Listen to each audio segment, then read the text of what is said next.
mootummaan naannoo Oromiyaa magaalaa Finfinnee keessatti humna waraanaa addaa gadaa koomandoo jedhamu leenjisee bobbaasuuf jedhame.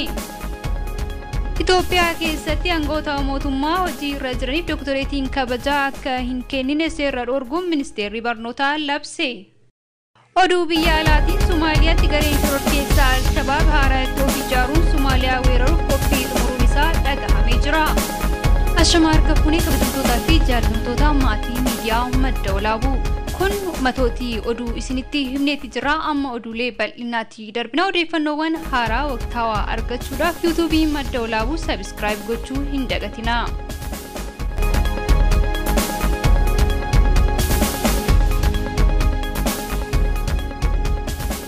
mootummaan naannoo Oromiyaa humna addaa gadaa koomandoo jedhamu hundeessuun magaalaa Finfinnee keessatti bobbaasuuf jedhame. Mootummaan naannoo Oromiyaa waajjiraalee isaa gurguddoo magaalaa Finfinnee keessatti ergamanii waggoota kan lakkoofse yoo ta'u, iddoolee kanneen akka eeganii fi nageenyummaa magaalaa Finfinnee fi uummata Oromoo achi jiraatu mirkaneessuuf humna addaa waraanaa gadaa koomandoo jedhamu leenjisuuf dargaggeeyyii filatee hojiitti galuu isaa maddeen gabaasaa jiru. Yeroo irraa gara yerootti qe'ee isaa ganamaa lafa tuulamaa bifa qindaawaa ta'een deebifachuuf sochii eegalame waajjiraalee mootummaa naannoo Oromiyaa hedduun magaalaa Finfinnee keessatti deebi'uun gamatti zooniiwwan diinagdee sabichaa cimsuuf kan hundaa'an yoo ta'u, zooniin diinagdee gadaa fi naannoo magaalaa Finfinnee poolisiin Oromiyaa fi poolisii federaalaa waliin ta'uun gadaa koomandoon aarmii jedhamu kun naannolee kanneen eeguudhaanis ni hojjetaa jedhamee jira. Humna addaa gadaa koomandoo ijaaramaa jiru kana bara 2018tti hojiitti ni galama jedhamee kan eegamaa jiru yoo ta'u, gartokkee isaa hanga ayyaana Irreechaa bara 2018 ji'oottan lamaan dhufaniin boodatti foollee waliin ta'uun nageenya ayyaana Irreechaas ni eegsisuu jedhamaa jiraachuu isaa Abbaay TV'n kan gabaase yoo ta'u, humni addaa poolisii Oromiyaa erga teessoo isaa magaalaa Finfinnee kiiloo 6 godhatee booda kaampiiwwan humna waraanaa naannawichaa magaalaa Finfinnee keessatti iddoolee garaagaraa 16 qubsiisee jiraachuu isaa himamee jira.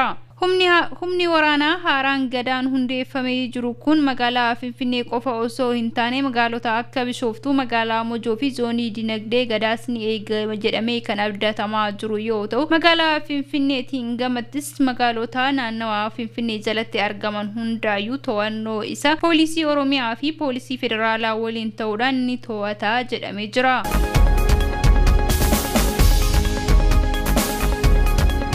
Aangoota mootummaa hojii irra jiraniif doktoreetiin kabajaa akka hin kennamneef seerri dhorkuu ragga'e. Seera kana kan baasanii ministeerri barnootaa dhaabbileen barnootaa olaanoo wantoota isaan waliin hin deemneef faayidaa qaamota tokko tokko guutuuf jecha hojjechaa jiran jechuudhaan labsii haaraa namoota hojii mootummaa irra jiraniif doktoreetii kabajaa kennuu dhorkuu raggaasise. Labsiin ragga'e kun ministeera barnootaa Profeesar Biraanuu Naggaatiin irratti mallattaa'ee baatii adoolessaa gaafa guyyaa 15 qaamota dhimmi ilaallatuuf kan raabsame yoo ta'u, yuunivarsiitiiwwan doktoreetii kabajaa kennaniifis ulaagaan haaraa bahee jira. Ulaagaa haaraa kaa'ame kanaanis yuunivarsiitoonni doktoreetii kabajaa kennuuf yoo xiqqaate waggaa 8 ol barattoota digirii jalqabaatiin kan eebbisanii fi digirii sadaffaa kennaa kan jiran ta'uu akka dirqamaatitti lafa kaa'amee jira. Kanuma irratti hundaa'uun yuunivarsiitii Salaalee, yuunivarsiitii Wallaggaa, yuunivarsiitii Magdalaa Ambaa, yuunivarsiitii Raayyaa fi yuunivarsiitiin Dabaarq yuunivarsiitoota doktoreetii kabajaa kennuu hin dandeenye jedhamuudhaan listii keessa kaa'amanii jiru. Gama biraatiin yuunivarsiitiiwwan doktoreetii kabajaa kennuu kan danda'an ulaagaa ministeerri barnootaa lafa kaa'ee fi idila addunyaa guuttachuu qaban yoo jedhamu, ittiin bulmaata haaraa kana keessatti yuunivarsiitiiwwan ulaagaa guutan nama lubbuun jiruu fi kan du'eefis doktoreetii kabajaa kennuu ni danda'a kan jedhame yoo ta'u, lammiilee biyyoota alaatti akka dabalatuu fi namoota dhuunfaa fi gareetiinis ni dabalata jechuun Abbaay TV irraa odeeffanne.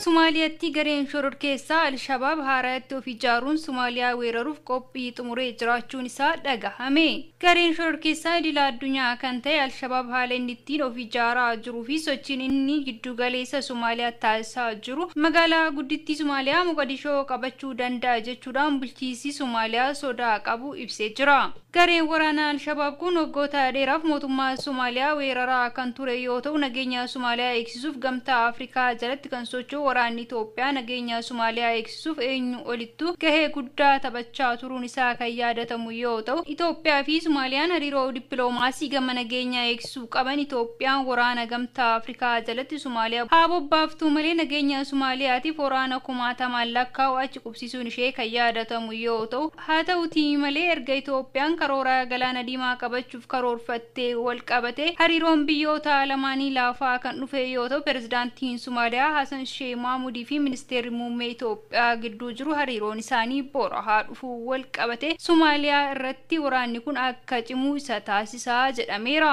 Akka xiinxaltoonni tokko jedhanitti garee waraana Al-Shabaab kun waraana Itoophiyaa sodaataa kan ture yoo ta'u carraa kanatti fayyadamuudhaan Somaaliyaa to'achuudhaaf carraa bal'aa isaaf uumee jira jedhani. Dhimma kanarratti ministeerri muummee Somaaliyaa duraanii Sheikh Sharif Sheikh Ahmed raayyaan ittisaa biyya Somaaliyaa gahee isaa baachuu dadhabuun Al-Shabaabiif biyyattii dabarsee akka kennaa jiruu fi magaalaa guddittii biyyattii Al-Shabaab akka to'attuuf gahee olaanaa bahachaa jira waan ta'eef of eeggannoo gochuu qaban jechuudhaan akeekkachiisa isaanii dabarsanii jiru. Rakkoo kana keessaa uummata magaalaa Moqaadishoo baasuuf aangawoonni Somaaliyaa irra deddeebiin qorannoo waraanaa taasisuun gamattis dhimma kanarratti xiyyeeffannoo hojjechuu qabama yoo jedhame Somaaliyaa keessatti gareen shororkeessaa Al-Shabaab haaraatti of ijaaruun biyyattii qabachuuf weeraruudhaaf qophii xumuruun isaa dhagahamee jira. kabajamtoota fi jaallatamtoota hordoftoota miidiyaa madda olaaboo duuleen keenya guyyaa har'aatiif qabannee isiniif dhiyeessaa turre kan hanga ammaatti dhageeffatanii yeroo itti aanu deebi'uulee haaraa qabannee hanga walitti deebinutti nagaan tura jecha odeeffannoowwan haaraa argachuuf yuutuubii madda olaaboo sabskiraayib gochuu hin dagatinaa gama kootiin nagaatti.